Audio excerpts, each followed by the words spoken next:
자, 12번째 썰 한번 가보도록 하겠습니다. 이번엔 댓글 컨텐츠고 영상 제목 MZ세대들 너무 남탓 많이 해요. 이제 인구 구조 탓까지 하는데 그래서 어쩌잔 말인지 라는 영상에 달린 댓글입니다. 제가 전에도 얘기했지만 이 MZ세대란 말이 별로 좋은 말 아닙니다. 이거 굉장히 논지가 많은 말이에요. 미디어에서 자꾸 MZ라고 묶어버리는데 여러분 이거 들을 필요도 없고 별로 볼 필요도 없습니다. 왜냐하면 이거 굉장히 세대 갈등 일으키려고 미디어에서 굉장히 조장한 말이에요. 애초에 MZ라는 말 자체가 없어, 이게. 이게 굉장히 논쟁거리가 많은 게 왜냐하면, M의 가장 이제 최연장자인 81년생이고, G의 가장 최연소자인 2012년생. 그러니까, M의 가장 이제 연장자와 G의 연소자 나이가 30살 넘게 차이가 납니다. 그거 자식벌이에요. 이게 어떻게 같은 세대입니까? 그리고 여러분 아시겠지만 같은 20대 30대를 하더라도 출신 지역에 따라 수도권이냐 지방에 따라 직업에 따라 생각하는 게 다르고 20대를 하더라도 20대 초반과 중반 후반 다 다르고 30대를 하더라도 30대 초반 중반 후반 다릅니다. 근데 이걸 어떻게 다 묶을 수 있죠? 다 묶어서 얘기합니까? 이거를 좀 미디어에서 어떤 식으로 많이 좀 얘기하냐 하면 약간 젊은 사람들 악간이 못할 때 많이 써요, 이거를. 젊은 사람들이 뭐 사치 많이 부린다, 연글 비투 많이 한다. 특히 연글 비투에서 많이 쓰죠. 여러분 많이 봤을 거예요. 그리고 뭐 직장을 쉽게 그만둔다. 요즘에 최근에 또 많이 나오는 게 뭐냐면 MZ세대 요즘에 뭐 공무원 퇴사 러시 많이 한다.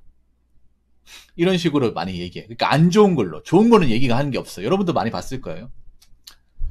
그리고 많은 것 중에 하나가 남 탓을 많이 한다. 남 탓은 근데 이건 알아야 돼. 전 연령대 다 합니다. MZ만 하는 게 아니에요. 다 합니다. 다. 우리가 어떤 민족입니까? 남 탓의 민족이에요. 남 탓의 민족. 애초에 대한민국 사람들이 메타인지를 못하잖아. 메타인지가 뭐예요? 내 탓입니다. 내 탓. 내 탓이에요. 내가 내 인생에서 뭔가 문제를 내가 내한테 찾고 거기에서 해결해 나가는 것. 그런 건데 남 탓한다는 건 뭐예요? 메타인지를 못한다는 말이죠. 내가 항상 얘기하잖아.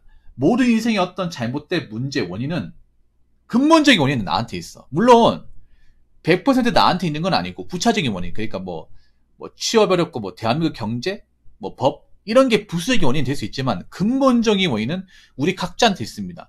만약에 제가 제 인생에 뭐가 잘못됐다. 그럼 나한테 있어요. 남한테 있는 게 아니에요. 근데 그런 원인을 나한테 찾는 게 아니라 남한테 찾는다. 그러면 그 사람은 메타인지 못한 사람이죠. 그리고 웃긴 게 뭐냐면 MZ세대가 다 그런 게 아니잖아요. MZ세대가 뭐 공무원 퇴사러시 한다고 하는데 잘 다니고 있는 사람도 많아요. 여러분 애초에 공직사회가 퇴직률이 엄청 낮은 직렬이에요. 사기업하고 비교도 안 돼. 단지 요즘에 젊은 사람들이 이제 실망해가지고 퇴사한 사람이 좀 늘긴 했어요. 그렇다고 뭐 웬만한 사람이 다 그만두는 건 아니에요. 근데 굉장히 뭔가 그런 말이에요. 뭐 MZ세대는 뭐 공무원 오래 못한다. 의지가 약간 이런 식으로 꼬아서 내려고 굉장히 좀 조악하게 기사를 많이 만듭니다. 우리는 이런 기사를 별로 볼 필요도 없어요. 읽을 필요도 없어요. 가치도 없기 때문에. 그러니까 굉장히 뭔가 모함을 목적으로 좀 만들어낸 것들이 많아요. 저는 MZ세대분들 열심히 산다고 생각합니다. 그래도 제 방송 보시는 분들은. 뭐 저도 이런 걸 대해서 이제 좀 약간 뭐 비판을 하긴 합니다만 제가 얘기하고 싶은 거는 남 탓해봤자 달라진 거 하나도 없어요.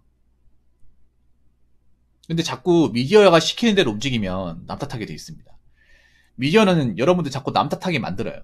자꾸 뭔가 사회 갈등을 일으키도록 만듭니다. 이럴 때에서 우리가 각자 해야 할 일을 열심히 하면 돼요. 각자 맡은 위치에서. 맡은 일을 열심히 하면 됩니다. 학생이면 공부하면 되고, 취준생이면 취업 준비 잘하면 되고, 직장인이면 직장 잘 다니면 돼. 직장 다니면 돈 잘 모으면 되고, 내 할 것만 하면 됩니다. 근데 자꾸 요즘 젊은 사람들이 엉뚱한 데 신경 많이 쓰다 보니까, 뭐 MZ세대 뭐 소비 많아졌다. 근데 저는 돈 안 쓰는데요? 돈 잘 안 쓰는데. 뭐가 소비가 많아졌다는 거야? MZ세대는 뭐 지갑을 잘 연다. 미래 대비 안 한다. 뭐 흥청만청 돈 쓴다. 뭐 쓰는 사람이 하겠지. 물론 그런 사람들이 예전보다 많다는 거 인정하지만 다 그런 건 아니잖아요. 그래서 여러분 있잖아요. 이런 관련 기사들은 좀 걸러들일 필요가 있습니다. 아니면 안 봐도 돼요. 이런 거 읽는다고 해서 여러분 지식이 되지 않습니다. 괜히 미디어나 이제 언론사에서 MZ세대를 뭔가 갈등을 유발한다거나 싸잡아서 뭔가 좀 비판하기 위한 목적으로 만든 기사들이에요. 사실 논지도 안 맞고 좀 내용도 안 맞아요. 그래서 제가 얘기하고 싶은 거는 남 탓하지 마시고 힘들어도 남 탓하지 마. 남 탓을 하면 할수록 내 인생에서 뭔가 원인을 파악하지 못해요. 그래서 내 인생의 원인은 나한테 있고 내가 여기서 그 문제점을 극복할 방식이 무엇인가를 찾아봐야 돼. 이거는 뭐 미디어가 해주는 것도 아니고 나라가 해주는 것도 아니에요. 철저하게 내가 해야 됩니다. 무슨 말인지 아시겠죠? 자, 댓글 한번 읽어보도록 하겠습니다. 세상은 원래 불공평합니다. 이유와 어떻든 어려운 세상에서도 살아남을 사람은 노력하고 살아남는 사람은 노력하고 노력하는 사람은 어떻게든 살아남고 잘 살고 노력도 안 하고 늘 남 탓, 사회 탓만 하면서 자기 자신에서는 원인을 찾지 않죠. 가난이 정말 무서운 건 가난한 마인드를 가진다는 겁니다. 가난한 생각을 하고 가난한 행동을 하면 평생 가난에서 벗어날 수 없죠. 라고 적으셨습니다. 그래서 우리가 알아야 될 게 있습니다. 세상은 불공평해요. 불공평합니다. 잘 사는 사람은 계속 잘 살 수밖에 없고 못 사는 사람은 못 살 수밖에 없습니다. 근데 그거 아십니까? 못 사는 사람은 못 사는 행동을 합니다. 대체로. 근데 이렇게 얘기하면 못 사는 사람들 까내리는 건가 생각할 수 있는데 실제로 내가 본 사람들이 그랬어. 못 사는 사람은 못 사는 행동을 해. 그리고 못 사는 사람들이 기본적으로 사회에 대한 열등감과 뭔가 좀 피해의식 같은 게 내재되어 있어요. 근데 알고 보면 못 사는 분들에 대해서 나라에서 복지를 많이 해주거든요. 지원금도 많이 주고. 근데 피해의식을 가진다는 건 문제 있지 않나요? 솔직히 좀 난 못 사는 사람들이 기본적으로 나라에 대한 불만이 많아. 못 사는 동네가 맨날 나라 욕해요. 뭐 대통령 욕하고 재벌 총수 욕하고. 근데 웃긴 게 뭐냐 하면 그 재벌 총수들이 직접적으로 이분들한테 뭔가 갑질을 했다거나 이분들의 뭐 소중한 재산을 건드렸다거나 불이익을 준 게 하나도 없어요. 오히려 이분들이 뭐 복지 차원에서 뭐 지원해주고 뭐 도와주고 한 거 있어도 이런 서민분들한테 가난한 환경에서 뭐 못 살도록 해준 건 없단 말이에요. 근데 맨날 욕한다니까. 욕할 일과 달라지는 게 없죠. 그러니까 제가 약간 얘기한 대로 못 사는 분도 못 사는 행동을 하는 거야. 그리고 여러분 있잖아요. 내가 얘기했잖아요. 못 살면 내가 만약에 좀 없는 환경에 태어났으면 그거 받아들여야 돼요. 그러니까 내가 가난한 환경에 태어났다는 건 뭐냐. 내가 부모님한테 물려받을 재산이 없다는 거예요. 이건 확실한 거죠. 그리고 내가 돈을 함부로 쓰면 안 된다는 겁니다. 내가 가난한 환경에 태어났다는 것은 내가 버는 돈을 뭔가 사치품이나 이런 컨텐츠에 돈을 쓰면 안 된다는 거예요. 이걸 빨리 받아들여야 돼요. 근데 반대로 합니다. 제가 여지껏 본 좀 힘든 환경에 자란 사람들이 이걸 반대로 해요. 제가 전에 얘기했잖아. 없는 사람일수록 미디어에 노출이 심하고 영향을 많이 받고 소비를 많이 한다. 근데 없을수록 현실을 빨리 깨달아야 돼. 내가 뭐 부모님한테 뭐 물려받을 것도 없고 내가 돈 벌면 또 집에 또 얼마 보태줘야 되고 만약에 내가 남들 쓰는 거 다 쓰면 난 돈을 모으지 못하고 돈을 모으지 못하면 난 죽었다 깨어나도 이 동네에 탈출할 수 없다. 이걸 빨리 깨달아야 돼요. 그럼 어떻게 해야 됩니까? 일단 중요한 게 뭐 공부를 잘하거나 아니면 일을 빨리 하거나 어린아이 때 좀 일을 빨리 한다거나 아니면 일을 하되 좀 요즘에 유행하는 것들에 대해서 돈을 안 쓰거나 사실 유행을 멀리 해야 돼요. 없는 사람들은 돈을 벌면서 유행을 멀리 해야 돼.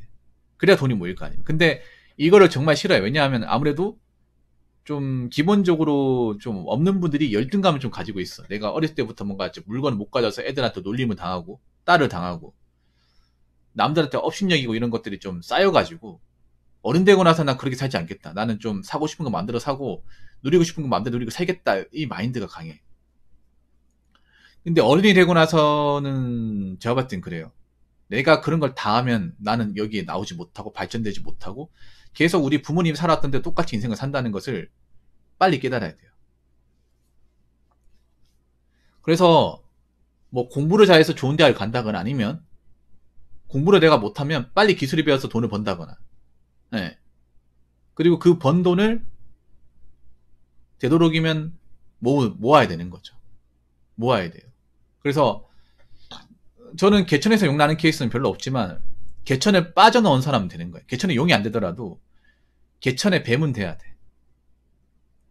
용까진 바라지 않더라도. 우리는 개천에 용 되는 케이스 이제 거의 없을 거예요. 개천에서 용이 안 돼도 개천에서 있잖아요. 구렁이가 된다거나 아니면 황수개구리가 된다거나 그럴 수는 있잖아요. 꼭 용이 돼야 되는 거 아니잖아요. 상위 폭시자가 되면 되는 거야. 개천 안에서. 내가 얘기했잖아요.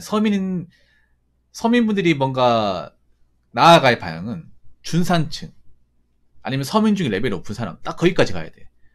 상류층이나 뭐 급수저 이게 아니라 한 준산층 정도? 아니면 서민 단계에서 좀 레벨이 높은.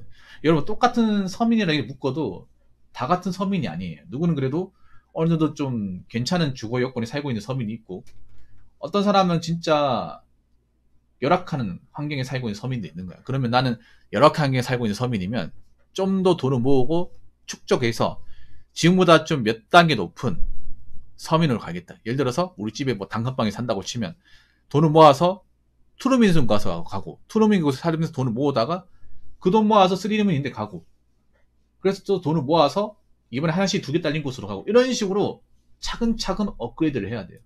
우리 이렇게 하면 굉장히 느리고 답답해. 어쩔 수 없어. 이거를 좀 즐기면서 가야 돼요.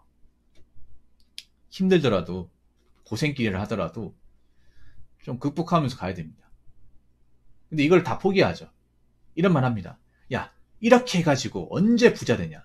이러니까 야 우리 이 모양 이 꼴밖에 못 사는 거야. 야 이래가지고 아유 이거 깨작깨작 뭐가 얼마 된다고 참 이런 얘기예요. 저도 이런 얘기 들은 적이 있어요. 야 우리 버는 게 뻔한데 야 이거 모아서 얼마 된다 그래. 이렇게 벌다가 늙다 죽겠다 하면서 그렇게 얘기하시는 분들 아직도 그런 동네 살아요. 똑같이. 그래서 가장 중요한 거는 이런 힘든 환경에서도 내가 인생에서 원인을 찾는 거야. 자꾸 사회 탓할 게 아니라 사회 탓하면 계속 평생 사회 탓만 하면 살게 되는 거야. 발전도 없이. 그렇게 살고 싶은 사람 없잖아요. 세상 힘들더라도 뭔가 내가 한 단계에서 업그레이드하고 좀 경제적으로 나아지고 자산적으로 나아지고 좀 더 보다 높은 환경에 살고 싶고 뭔가 성장하는 맛이 있어야 될 거 아니에요. 인생에서 우리가 누구나 다 고생하고 열심히 일하고 욕먹고 한다 하더라도 뭔가 그렇게 고생을 해서 얻은 게 있어야 될 거 아니야. 얻은 게 조금씩 생기면서 누적이 되면서 그걸 덩어리를 만들어서 보다 좋은 환경, 보다 괜찮은 곳, 보다 좀 안전하게 살 수 있어야 되잖아요. 그러면 뭐 힘들더라도 나름 괜찮은 거잖아요. 그래서 뭐 젊은 친구들 뭐 남탓 사이탓하는 분도 있을 겁니다. 그런데 정작 내 인생에서 내 원인이 어딘지 한번 찾아보세요. 내 원인이 없다는 거는 그건 진짜 거짓말이에요. 그리고 계속 사이탓 남탓만 하면 10년 뒤에도 난 하는 거 없이 맨날 술 먹으면서 남탓 사이탓하는 자신과 마주하게 될 겁니다. 그게 미래 모습이 될 가능성이 높아요. 그러니까 일단 인생에서 문제를 나한테 찾고 그걸 어떻게 해결할까를 먼저 고민하고 그리고 나 이 상태에서 해결할 수 있는 게 무엇이 있는가, 할 수 있는 게 무엇이 있는가 이런 것들을 좀 꼼꼼히 따져보고 그 안에서 내가 할 수 있는 좀 가장 최적의 어떤 노선을 좀 택하시기 바라겠습니다. 그리고 세상 원래 불공평해요. 이건 어쩔 수 없어. 이건 불공평해도 나한테 맞는 방 찾아야 돼. 언제까지 나보다 잘난 사람 쳐다볼 수 없는 거예요. 그 사람은 시간이 지나도 잘났을 거야. 그런 거 쳐다보지 말고 난 이 와중에 어떻게 살아갈까를 끊임없이 고민하고 실행해 보시기 바라겠습니다. 자, 이상으로 12번째 썰 마치도록 하겠습니다.